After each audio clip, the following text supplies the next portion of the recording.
Chers amis, nous vous saluons dans le beau nom de Jésus-Christ. Nous allons aujourd'hui vous parler au sujet de la prière, avec cette demande que les disciples ont fait un jour en s'approchant du Seigneur. Ils lui ont demandé « Seigneur, enseigne-nous à prier ».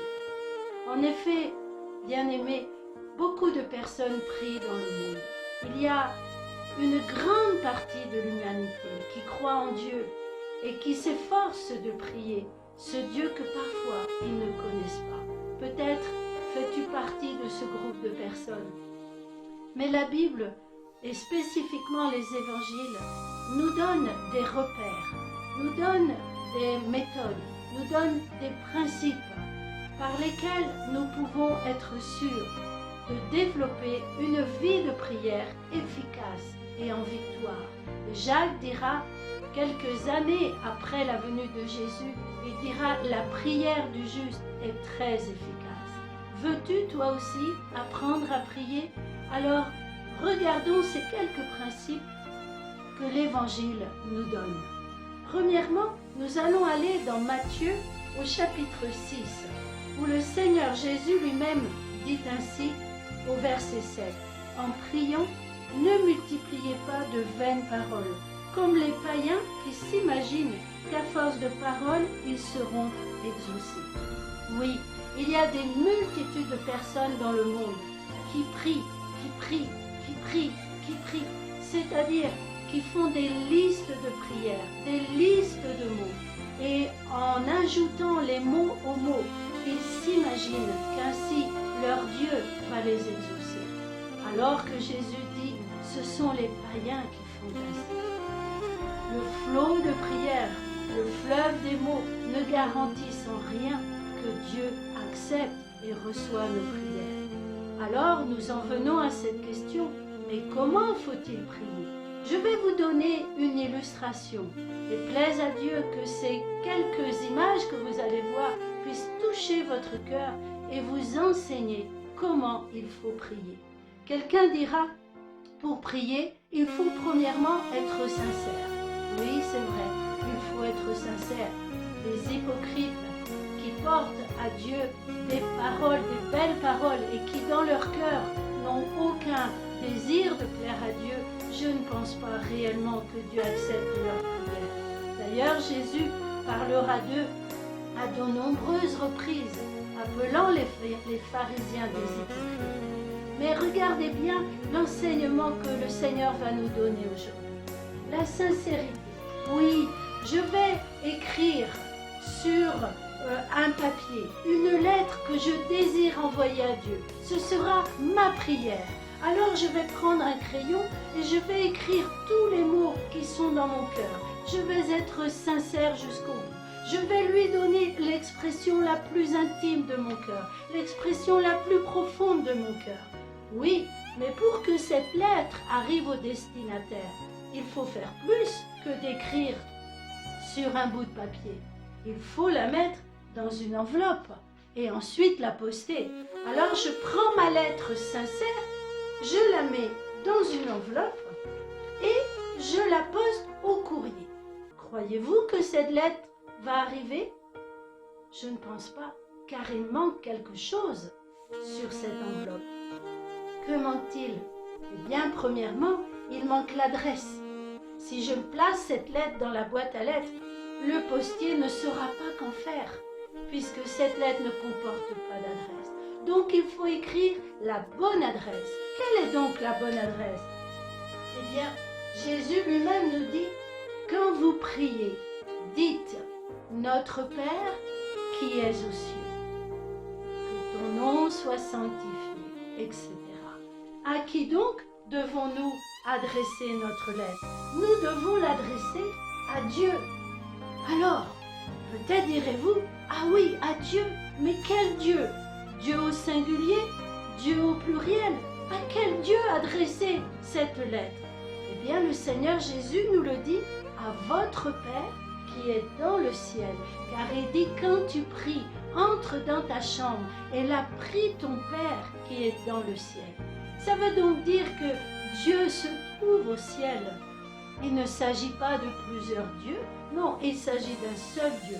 Un Dieu qui se tient dans le ciel, mais aussi qui s'intéresse à toi, qui s'intéresse à moi. Il a vu la sincérité de ton cœur. Il a vu lorsque tu as écrit, alléluia, cette longue lettre, lorsque tu as déposé cette lettre dans l'enveloppe. Il sait que tu es sincère, mais il veut que tu adresses ta lettre à un nom précis.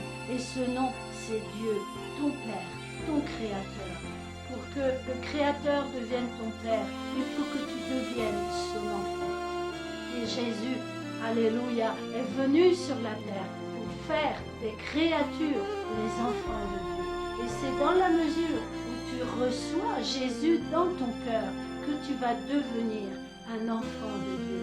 C'est dans la mesure où tu places ta vie dans les mains de ton Dieu et que tu demandes à celui qui l'a envoyé pour toi, que tu lui demandes de venir vivre en toi, que Jésus viendra dans ton cœur et fera de toi un enfant de Dieu. Car il est dit dans l'évangile de Jean, chapitre 1, verset 12, à tous ceux qui l'ont reçu, il leur a donné le pouvoir de devenir enfants de Dieu.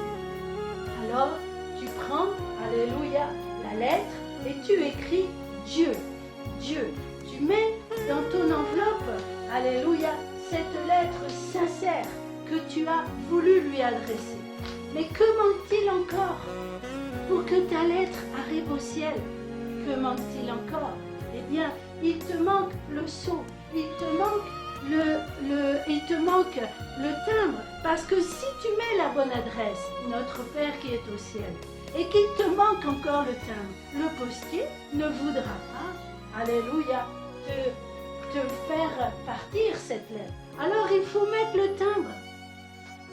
Le timbre, nous allons le mettre pour que le courrier parte, qu'il traverse la terre et qu'il arrive jusqu'au ciel devant le trône de la grâce. Gloire à Dieu. C'est ainsi, alléluia, qu'il nous faut un sceau. Alors où se trouve ce sceau? Comment trouver ce sceau? Eh bien nous allons dans l'évangile de Jean au chapitre 16, verset 24. Jésus parle à ses disciples. Et il leur dit, jusqu'à présent, vous n'avez rien demandé en mon nom. Demandez et vous recevrez, afin que votre joie soit parfaite. Quel est donc ce sceau? Quel est donc ce sceau? Quel est donc ce timbre rouge qui nous parle de l'urgence? Eh bien, c'est le nom de Jésus. Car à travers le nom de Jésus, nous avons accès auprès du Père. Car la Bible nous dit que lorsque Jésus est mort sur la croix, eh bien, il a ouvert le chemin qui nous conduit au Père. Vous le savez peut-être, dans le temple juif, entre le lieu saint et le lieu très saint, il y avait un voile extrêmement épais et d'une grande hauteur. Et c'est lorsque Jésus a livré sa vie sur la croix, à Jérusalem, sur une petite colline, appelé Golgotha. C'est alors que dans le temple, à Jérusalem, le rideau s'est déchiré. Le voile s'est déchiré, depuis le haut jusqu'en bas. C'est ainsi que grâce au sang de Jésus et dans le nom de Jésus, maintenant, nous avons accès auprès du Père. C'est ainsi que maintenant, notre prière peut s'élever au-delà des cieux et arriver jusque devant le trône de la grâce. Vous direz peut-être, d'accord, il faut prier Dieu, un seul Dieu, le Père Céleste, celui qui nous a créés. Il faut prier Dieu dans le nom de Jésus. Mais qu'est-ce que je dois dire dans ma prière? Comment adresser cette prière à Dieu? Quel est le contenu de ma prière? Alors certains s'appliquent à réciter le fameux Notre Père. Jamais, jamais dans les Écritures, il nous est dit que prier, c'est réciter des paroles. Au contraire, prier, c'est ouvrir son cœur à Dieu, c'est faire pénétrer la prière, alléluia, de notre cœur jusqu'au cœur de Dieu.